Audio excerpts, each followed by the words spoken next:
The infamous Miss Corey Smith. Yeah, that's your name now. That's my name. That's your name now, Mrs. Corey Smith. All right, it fits well. It fits well. So let's tell us about your husband.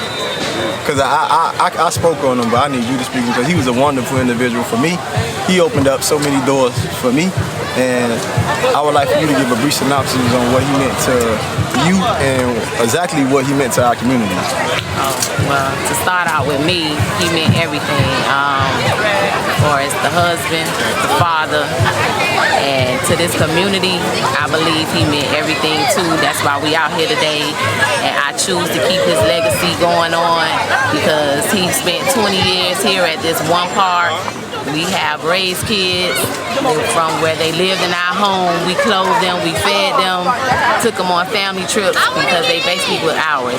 And to see come back and see those kids out here now, some of them with their own children out here, is just joy. I mean, and I can't let his legacy die. You heard that? That's the whole purpose of this day, of representing and showing love to great men. I'm just following in the footsteps, the way that he paved, the way that he opened up doors. I'm just a mimic of that, you know what I mean? Like everything is being duplicated. And I just want to continuously do it at a high level and continually keep his name alive with his beautiful wife, Mrs. Corey Smith. She don't got no name. You know what I mean? Because every year we're going to do this bigger and bigger. So please reach out. Please contact us. Please, we're advocating to turn our community around. So how can they reach you? And it's not the only thing that's going to be done. The Corey Smith Foundation is fully in effect. So just be looking out for things that's going to be right here in our own community for our kids. Because if they're yours, they're ours. That's real. And I always said, our motto has always been out here, we love the kids. That's real. All the little Jimmys and Joes, as he would say. All the Jimmys and Joes. All the little Jimmys and them knuckleheads. And them little knuckleheads, little Jimmys and Joes and knuckleheads. So I definitely want, I could not leave this day without letting her speak about the amazing man that we out here representing today, Mr. Corey Smith. Sis, I love you. Love you too, bro. I mean, I'm right here.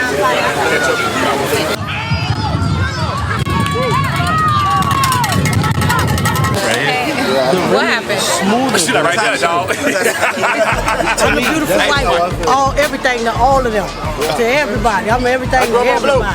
What the kid call him? Grandma. Get a 14.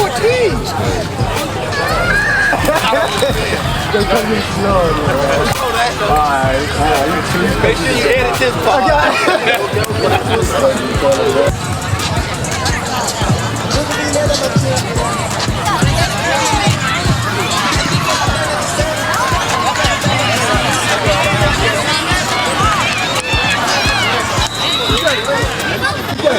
It's your boy Mike D with FANIT, Rebel Talk. Y'all know what it is.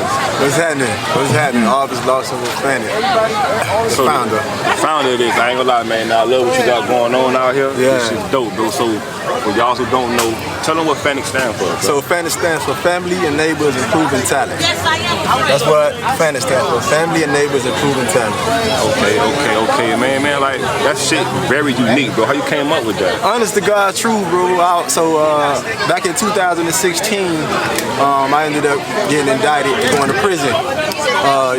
Yesterday, July 29th, we're gonna put a timestamp on this interview. So July 29th was the day that I had to turn myself in. So that shit like your little reminder, like, boy, that I lost my little freedom and that July 29th for you. You know what? Well, I actually gained my freedom, to be honest with you. I gave away time, but I gained so much more. Because it was like when I went in, my mindset was in a box.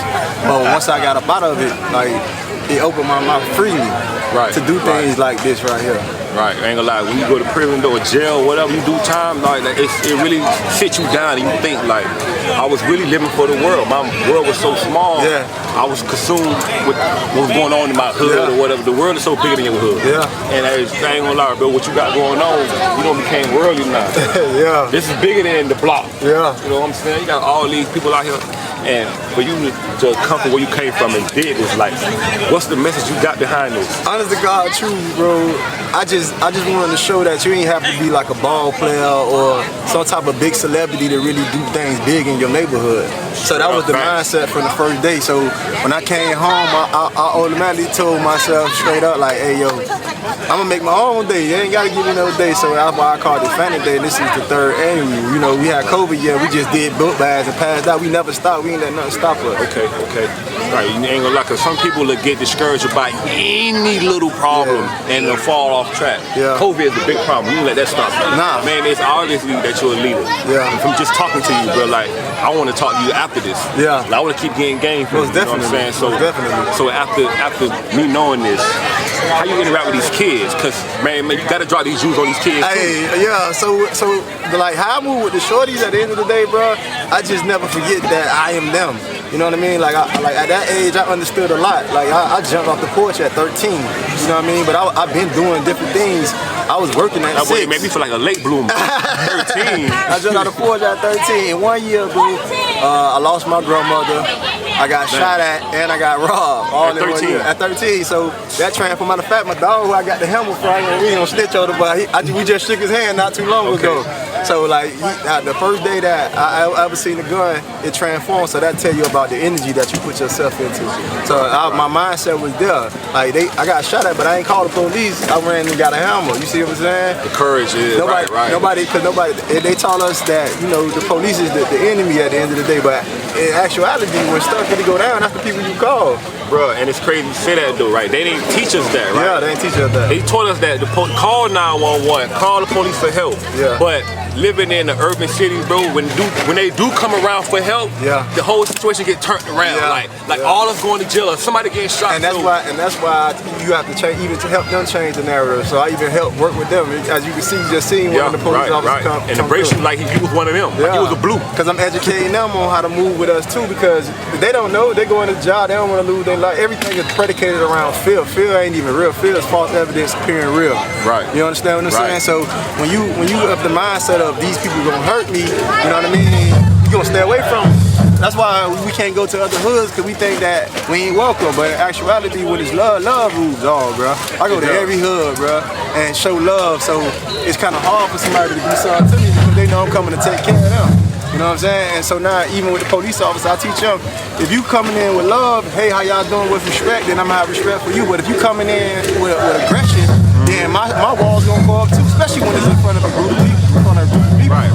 Right. Nobody want to be embarrassed, bro. Right, you don't know this with people, so it's like a foreign person, your defense mechanism comes up. Now, I heard you reference that word love, like, you know what I'm saying? And we talked earlier. What's your theory on love and like the urban youth? I start with the babies, you know what I'm saying? Because they're the future. I don't care. Like, you can be 2 years old, as you can see, like, I'm going to go over there and talk to them and just look into their eyes and give them a hug and smile at them, and they're going to smile back.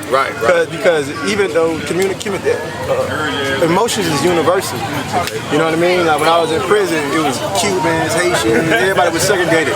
I broke that up by sitting at every table and just inviting myself in. We had to speak the same language, but we did because we had emotional intelligence, you know what I mean? Hugs and kisses and things of that nature. So, hey man, what's how you doing, man? That's an expression. You know what I mean? Smile, that means no threat. A hug, you a threat. So, you know, anybody, language. So anybody I come in contact, I smile at them, you know what I mean? Extend a hand, give them a hug, you know what I mean? And then people get to feel that, and it changes their thought process. When you come at somebody like that, that takes away all their defense, all their worries. Now it's like, bruh, it's like, okay, you're friendly, we cool, so now what's up? Now you can come into the whole conversation like with a clear slate. All you gotta do is look around, bro. Like this table was filled up with clothes, you know what I'm saying? Now you come in and you giving away something. Like, here, shout out to my guy from the Cool too, man. Shout out to Gold Cigar Gang. Shout out to Nobody Owns Us. Like, it takes a collective group of people to be on the same page. Shout out to my beautiful wife, my kids, my mothers, my homies, Jay. Like, it takes a collective group of people to be on one accord and have the same thought process and say, hey man, we gonna do this together with love. Like, we gonna go. They say it's a saying. You can go somewhere fast by yourself, but you can go further with a group of people. Right.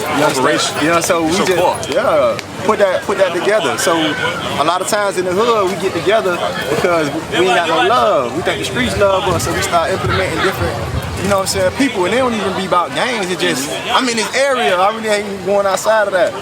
But love is love no matter where you go. It's universal. Right.